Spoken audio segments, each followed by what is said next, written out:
से। तो हम ताद्दुद या फ्रीक्वेंसी मौजों की तादाद वक्त के लिहाज से, ठीक है ना, साइकिल्स की तादाद वक्त के लिहाज से, चक्रों की तादाद वक्त के लिहाज से। तो आगे चलकर हम मज़ीद तफसील पढ़ते हैं।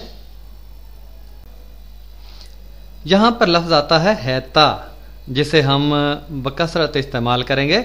और दूसरा सात, ये वुसत से निकला है कि किसी मौज की एक ख़ास समत में वुसत कितनी है, फैलाव कितना है।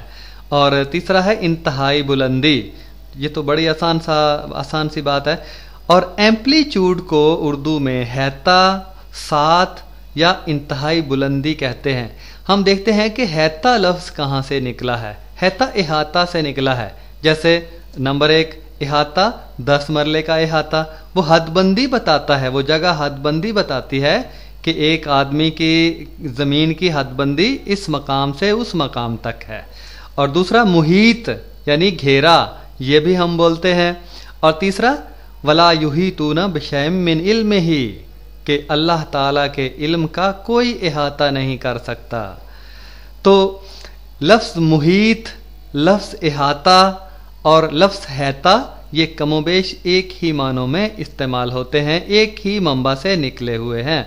तो हैता से मुराद है कि मौज का एक ख़ास समत में ज़्यादा से ज़्यादा मौज की बुलंदी हैता कहलाती है।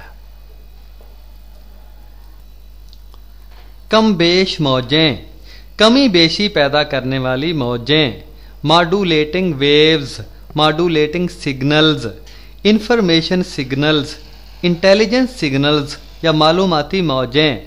तो कम बेश मौजें वो मौजें जो कमी बेशी पैदा करती हैं। और दूसरा लफ्ज़ है कम्बाश मौजें, मॉड्यूलेटेड वेव, जिनमें कमी बेशी हो चुकी होती है। कमी बेशी के बाद जो मौज हमारे सामने आती है वो कम्बाश मौज कहलाती है और अंग्रेजी में मॉड्यूलेटेड वेव कहलाती है। हम्माल मौजें, कैरियर वेव्स, ये वो ताकतवर मौजें हैं जो कमज़ोर मौजों को उठाकर दूर दराज मतलूबा मकामात तक ले जाती हैं। इनका ताद्दुद यानी इनकी तादाद, फ्रीक्वेंसी बहुत ज़्यादा होती है। थोड़ी जगह पर इनकी तादाद बहुत ज़्यादा होती है, यानी थोड़ी जगह पे ये ज़्यादा समा सकती हैं, जिसकी वजह से ये इकाई वक्त में किसी नुक्ता से ज़्यादा तादाद में गुजर जाती हैं। इनकी मिसाल कसे हुए स्प्रिंग की सी है, जिसके थोड़ी लंबाई में ज़्यादा बल होते हैं। एक स्प्रिंग कसा हुआ है तो थोड़ी जगह पर उसके ज़्यादा चक्कर जो है वो समा जाते हैं। इनका हैता यानी एम्पलीट्यूड यकसा रहता है। दाएं तरफ वाली तस्वीर देखें कि ये इकाई वक्त में किसी नुक्ता से ज़्यादा तादाद में गुजरने की सलाहियत रखती हैं और ये थोड़ी जगह पर ज़्यादा समा सकती हैं, इसलिए इनका ताद्दुद या फ्रीक्वेंसी ज़्यादा है। और इनका हैता एक जैसा है। हैता क्या मतलब क्या है? आप देखें एक दरमियान में लकीर नज़र आ रही है वस्ती मकाम पर। इस वस्ती मकाम से ऊपर ज़्यादा से ज़्यादा या फिर इस वस्ती मकाम से नीचे की तरफ ज़्यादा से ज़्यादा जो फासला है वो हैता कहलाता है। एम्पलीट्यूड अंग्रेज़ी में कहते हैं। ये ताकतवर मौजें हैं दाएं तरफ वाली, हम्माल मौजें, और नीचे अंग्रेज़ी में लिखा है कैरियर वेव्स और ब्रैकेट में रेडियो फ्रीक्वेंसी। रेडियो से जो मौजें नशर की जाती हैं वो रेडियो वेव्स कहलाती हैं, रेडियाई मौजें कहलाती हैं। इनके ऊपर फिर जो अनाउंसर होता है, जो गाने हैं, जो खबरें हैं, जो तिलावत है, वो सवार करा के फिर दूर दराज के मकामात तक ये मौजें उठाकर ले जाती हैं और रेडियो स्टेशन इनको फिर नशर करता है।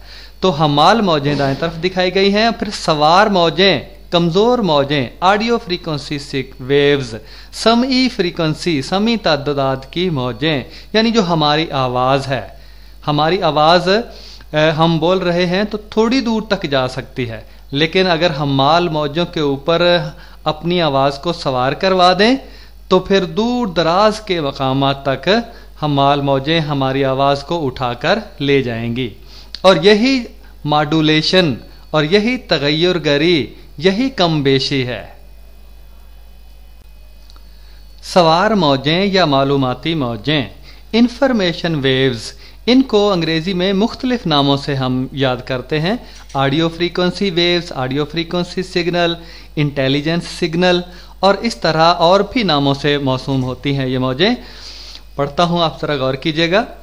کم تعدد، کم فریکوینسی کی وہ معلوماتی موجیں یعنی آواز، تحریر، تصویر وغیرہ جو بذات خود کمزور ہوتی ہیں اور اپنی طاقت کے بل بوتے پر زیادہ دور تک مار نہیں کر سکتی، دور دراز تک لے جانے کے لیے انہیں حمال موجوں پر سوار ہونا پڑتا ہے.